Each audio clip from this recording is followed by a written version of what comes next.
This episode of Deep in the Weeds is proudly supported by Mr. Yum. Powerful mobile menus, ordering and payments. For more information, go to mryum.com.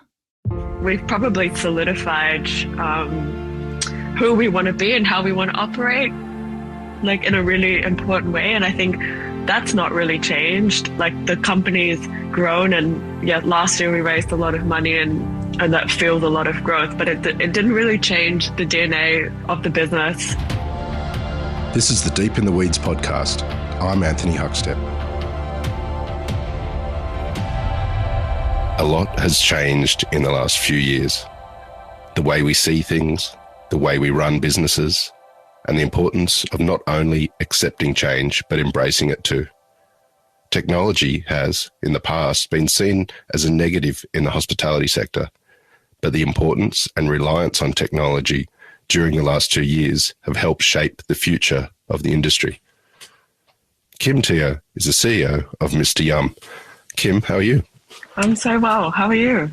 I'm good. We spoke way back in 2020 when we all thought the pandemic would be this little blip, but it's been pretty life-changing. How much has changed for you and Mr. Yum?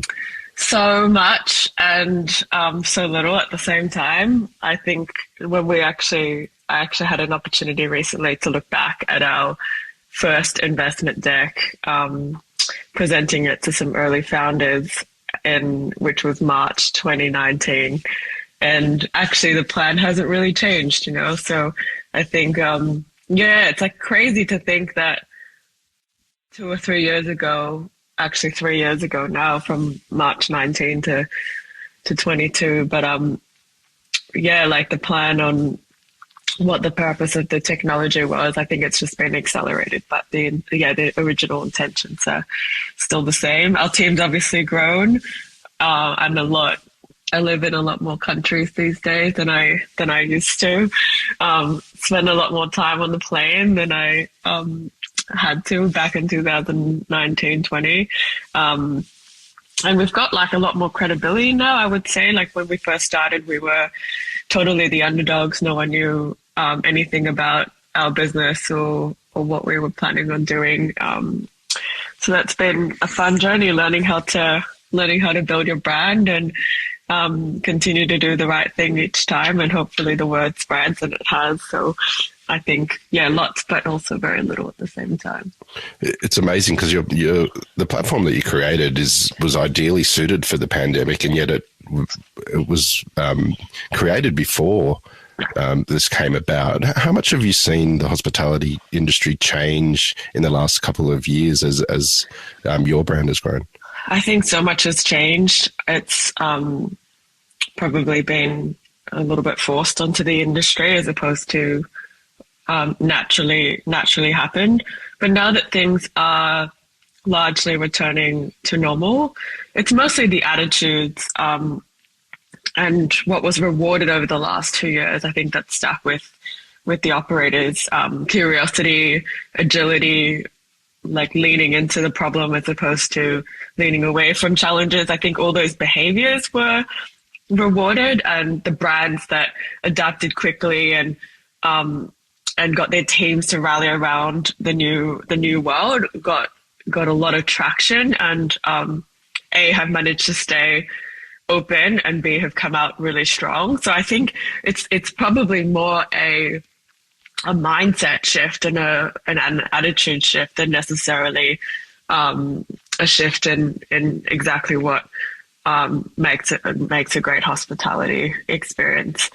I think it's been really positive, because any level of crisis or change creates a stronger business, and technology is kind of going through that right now. What have you learned about the hospitality game over the last couple of years as you've sort of evolved your own brand? I'd say that teams are at the center of everything, and I think it's not surprising. Somewhat the guests, but really the staff, and it's not actually that different to a startup. It's not really any different to Mr. Yum.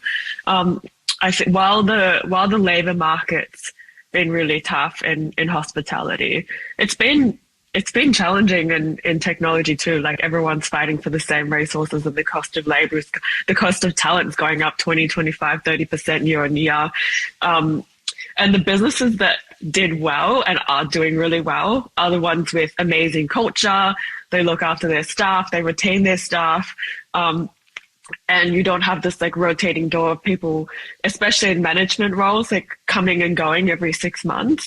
And it's those businesses that have the opportunity to implement change and implement new ways of working, because they've got people that believe in the leadership and the ownership. So yeah, I think I've learned that it's really like no different to any other business. It's like, how can you treat your people well, and how can you use that rallying of the troops to make the business more efficient, more effective, more delightful, all of the things that matter in hospitality.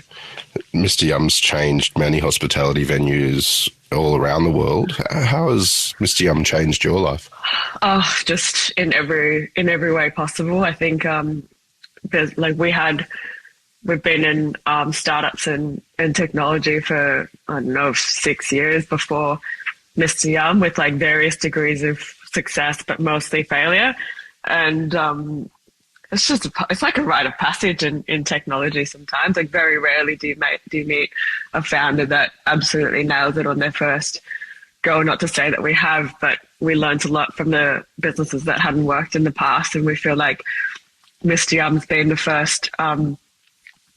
first successful startup that's actually started to really change an industry and become the category leader. Like the way that we think about the way that technology works is you've got to be the best in the category, and you've got to have the best product and the best team. Otherwise, second and third and fourth are pretty challenging places to be. So this is definitely the first kind of category leading business and product that we've got, and we're very honest and transparent about that, and it just takes time. So I think as founders and as a team, we've had actually a few team members that have been on the journey with us for 5, 6, 7 years, like longer than Mr. Yum's existed, and we've worked with them from one startup to another and kind of carried like three out of the 4 founders. This is our third business together, and we've been working together for 7 years. So even though Mr. Yum's a newish, 3.5-year-old business, it's been a long time in the making. So yeah, I couldn't be more like humbled and grateful for having something that's helping an important industry. It's been almost 2 years since we last spoke. Give us a sense of the size of Mr. Yum now and the growth that you've experienced in the last sort of 1.5 to 2 years.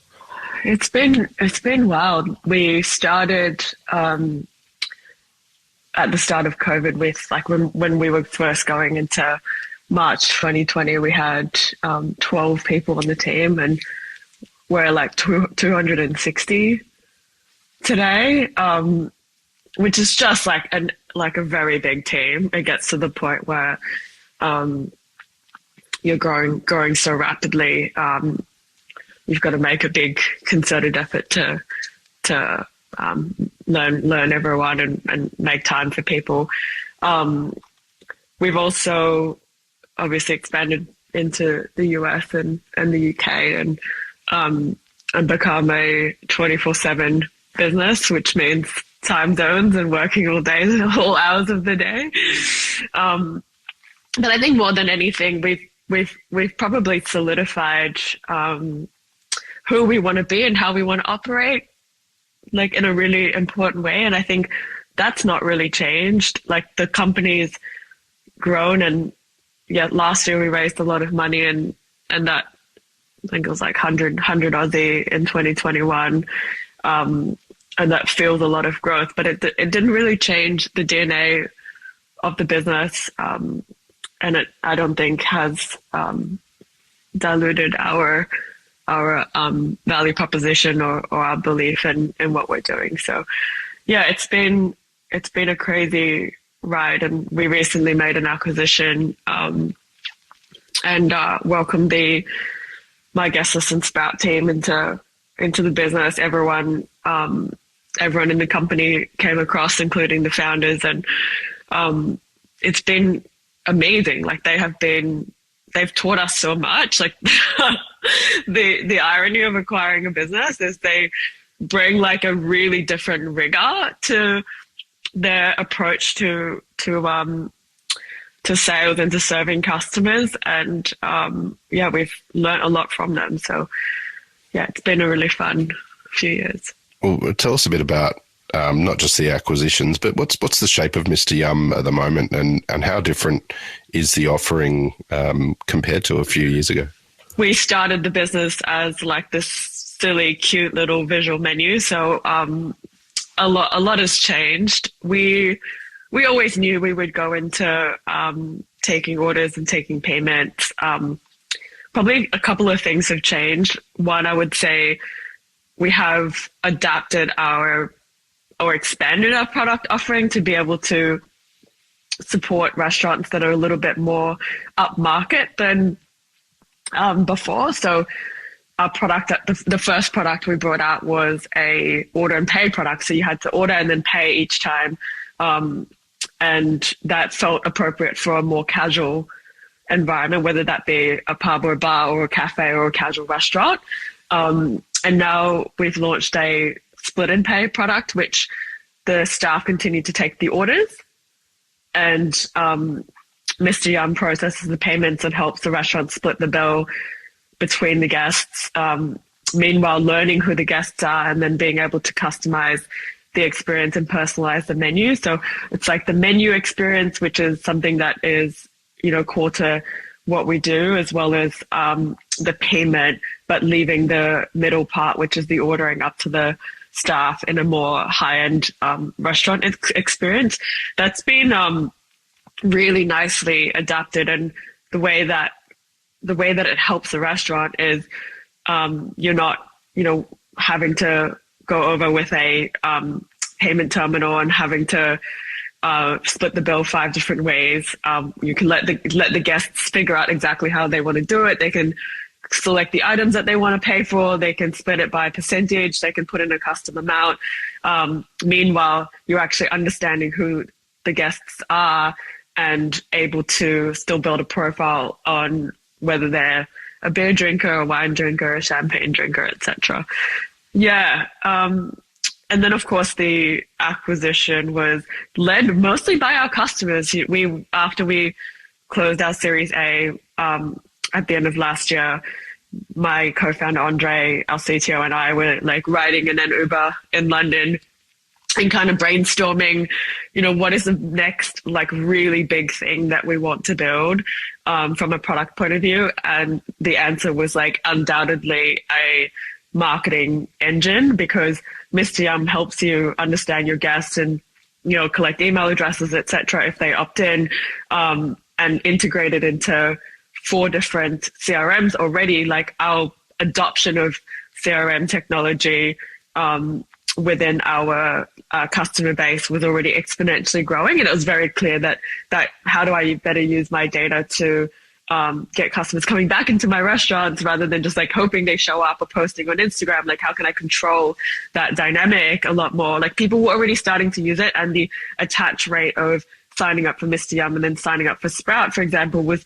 becoming more and more organic in our sales. And we knew that we would either go out and build something or partner up with a established business, and the team at My Guestless Sprout have been like just the most clear partners for us to move into a product discussion with and an acquisition discussion, and they've been fantastic.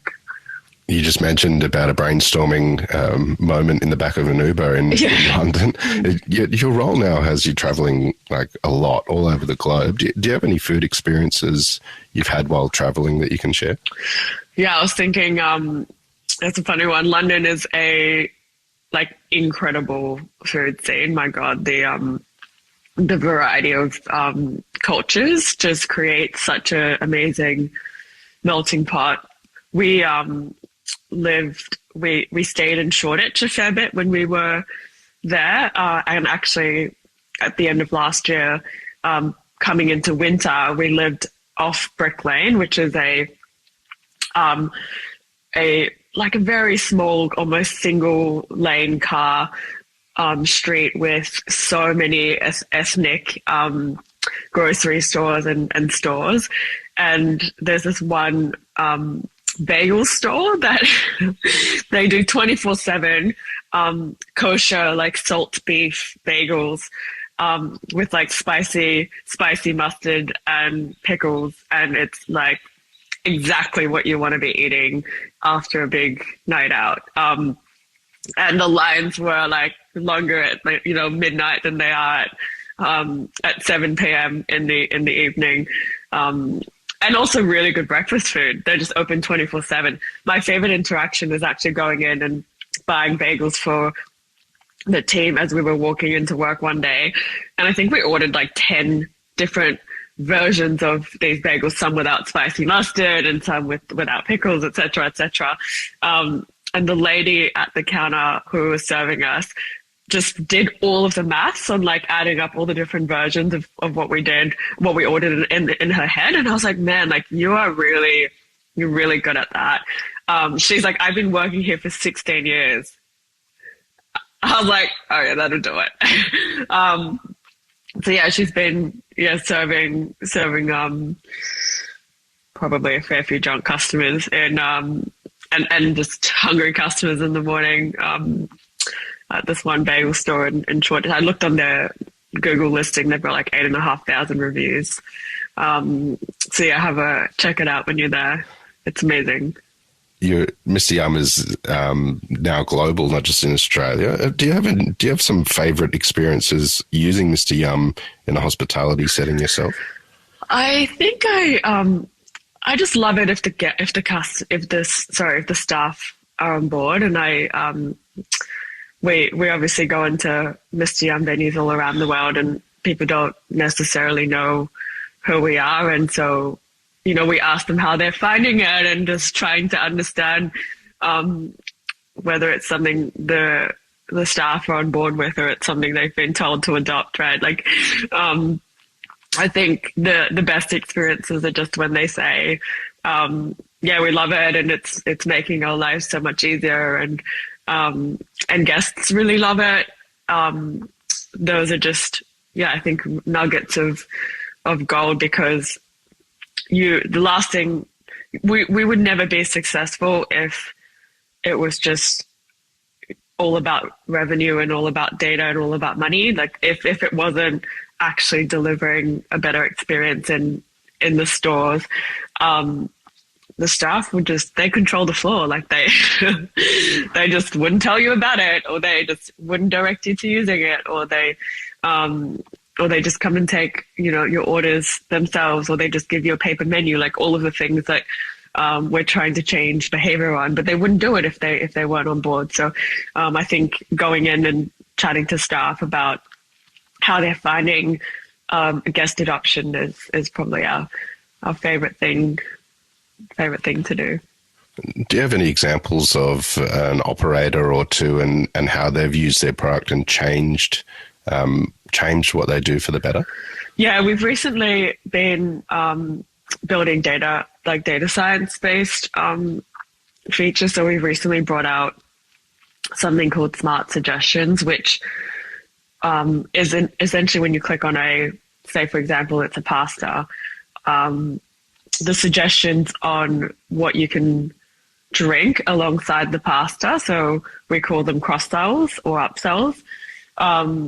It typically, in the past, it was very simple in that we would get the operators to link a whole bunch of products to the pasta. So the operator had to go through kind of one product like one menu item at a time to try and figure out which wine or which beer or which pairing a guest would typically love with that food item. And now it is automated, and the way that it works is a couple of things. It looks at what drink items have been ordered in the same cart in the past with the pasta. So it's almost like being able to match products based on previous order history, and then automatically suggesting the white wine for a seafood linguine, for example, to a guest, because that's what most people have ordered in the past with that seafood linguine. And then the next layer on top of that is not just looking at what the total carts are. It's like looking across the network at other seafood linguines, and then looking at it's like looking at what the individual customer prefers too. So if it's a customer's first time and we don't have any historical information about what their preferences are, then we suggest, what the broader guest profile experience is. So the whole of venue, how do people behave, and then the whole of network, how do people behave. But if we have information about that guest, then we can start to overlay not just the generic preferences and what everyone likes to have with a seafood linguine, but what that guest prefers to have with a seafood linguine. So yeah, it's pretty.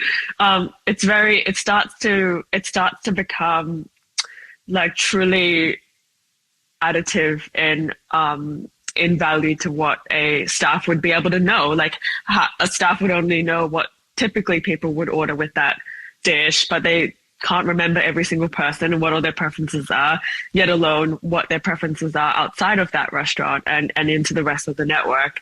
And we've seen from an operator point of view, them starting to tell guests about the personalization and about the menu changes, and that's been really fun to watch, because I know it seems creepy and it seems weird, but it also is really, I think, it's the same as your social media profiles. It's the same as like your Instagram looks different to mine. Your LinkedIn looks different to mine. All of our news feeds are different to each other. Even our Google results are different to each other. So like, why does a menu have to look identical? I think operators are super excited, and like, they never used to ask us this stuff. Like 2 years ago, the conversations were very much about how do I implement this solution within my business. And now everyone's used it out in the open. They understand how it works from a guest point of view. They're not asking those questions anymore. They're starting to go, well, what else can it do? And what more interesting things can we do with data that we wouldn't be able to do without technology? Well, you just mentioned that sort of mind shift a little bit, but what are the feelings around technology now? Is it completely accepted? Are there caveats? What's the sense that you get from the market? I think, of course, there are caveats. We're still personally like very romantic about fine dining experiences, and I don't think our product or any products out there are really suitable inside a fine dining experience at the moment. So I think there are definitely caveats, and so there should be. I think we like the idea that in a higher end experience, it's differentiated to a more casual experience, and because the cost of each meal is so much higher, they can afford to have more staff on the floor and have a higher staff to customer ratio as compared to a more casual volume-based environment. So I think there's definitely caveats to technology. I don't think it's completely accepted in every single use case. And I don't actually think that, I think the industry are very curious and very forward-looking in Australia. I think we definitely get an opportunity to talk about how technology could play a role in the restaurants. And there's always going to be early adopters and late adopters. And there are still bars today that don't want to use a product like Mr. Yum. Hopefully they come around in time. But I think in every industry, there's going to be people that are forward-looking and curious and willing to give it a go, and others that are traditional and wanting to stick to their ways. What are the challenges you're seeing in the industry right now? I'm sure all of your guests would say that like labor is probably the biggest challenge, and I know food costs is rising, etc. But yeah, I think being able to find enough staff to open restaurants 7 days a week, if that's what they want to do, has been really really tough. Is that what most of your guests would say, Huck? Yeah, absolutely. Yeah, it's not just in Australia. It's like all around the world, and I don't even know how it gets back to before. I don't think there's any major changes that are going to happen over the next 6 to 12 months that'll suddenly bring the level of staff that we had in hospitality back to where it was pre-pandemic. So yeah, it's just a new norm, really. It's not even. I think it won't be a blip. I think it's actually going to become the new normal. Tell us a bit about what Mr. Yum's up to at the moment. What are some of the changes that you're implementing and the plans you have for the next year? We're definitely implementing a lot more like growth engine products. So all I mean by that is Mr. Yum has been a great utility product. You go into the restaurant or a bar or a pub or a cafe and you use Mr. Yum. It serves a purpose, and it helps with a sequence of service. But in the past, it's not been seen as something that can help you get customers back in the door. And with our partnership with a marketing platform like Sprout and my guest list, it's all about how do we then understand who that customer is and then be able to attract them back into the restaurant and control your revenue line, rather than just like hoping that on a wet weather day you'll fill 50% of your capacity. It's like, well, what can we promote knowing that it's wet? Can we run a mulled wine campaign? Can we send an email about how warm and cozy or a fireplace? Like it's like, how do you control your bums on seats, and how do you control your revenue line is something that we want to start to automate. And it's not about having a marketing team necessarily. It's about, well, we have actually a lot of data on what kind of campaigns work on a wet weather day. And so big brands will be able to have full marketing teams that can run the right social media and email marketing and SMS marketing campaigns. But we want to democratize that and give that to even the owner operator that's never used a platform like this before, or maybe they've run like Father's Day campaigns on MailChimp and that's about it. And we've got so much info about like what works when it's cold and rainy, and how can we help our customers use that information to automate that marketing. So that's kind of the next iteration. It's a lot of work. It's not nowhere near close to that today. But what we do have with the acquisition is a partner that's got all the information on historical use cases and success. What surprised you about the Mr. Yum journey so far? I think I've been surprised at how resilient our team have been, and how actually, like, people think that COVID was a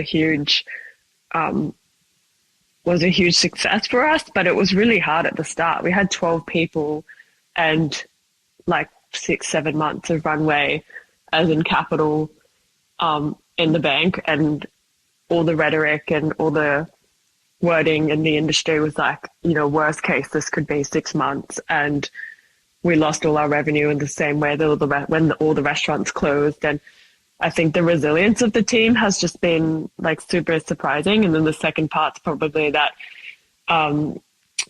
I've loved watching Australia put itself on the map from a tech startup point of view, and Canva and Atlassian and Afterpay and these amazing businesses have truly paved the way. When we were out raising capital in August last year, every time we jumped on a call with like a venture firm in San Francisco or an investor in London, if they hadn't invested in an Aussie startup, they wanted to. The tune has changed. They're like, what's going on in Australia? We're so fascinated. It feels like the adoption of new technology is super welcomed in Australia. Like customers, like consumers are some of the first to adopt in Australia. We've always been really good at trying new technology, and it feels like the right place for a startup to be born. And funding is flowing into the Aussie market in a way in 2021 that like we've never seen before. And I think that's just been really fun, like being part of the next wave of Aussie startups that are creating jobs in this market, that have head offices here, that mean that, you know, young people like graduates. I remember when I was graduating, I didn't even know you could go and like join a startup. Like that wasn't, you walk through the graduate like recruitment fairs and it's all like big banks and big accounting firms, etc. It's not like come and join this, you know, 20-person team and have the most generalist role and learn a range of different skills in your first year in a company. And we're now seeing programs that are being run for university students, and the preference around coming and joining a startup as opposed to going to a big company has just been incredible. So yeah, I think it's two things. Obviously, like we love what we're doing in the hospitality industry. We also really love being part of the Australian tech ecosystem and putting and with along with, you know, many other great companies, putting ourselves on the map and making Australia a destination for future capital. Well, Kim, congratulations on what you've built, and look forward to seeing what the future holds. We've loved having you on Deep in the Weeds today to catch up with you. Please keep in touch, and we'll have to catch up again soon. Thanks, Huck. See ya. This is the Deep in the Weeds podcast. I'm Anthony Huckstep. Stay tuned as we take a deep dive into the lives of the incredible people who ply their trade in the food and hospitality sector. Special thanks to executive producer Rob Locke for making this all happen. Follow us on Instagram at Deep in the Weeds Podcast, or email us at podcast@deepintheweeds.com.au. Stay safe and be well.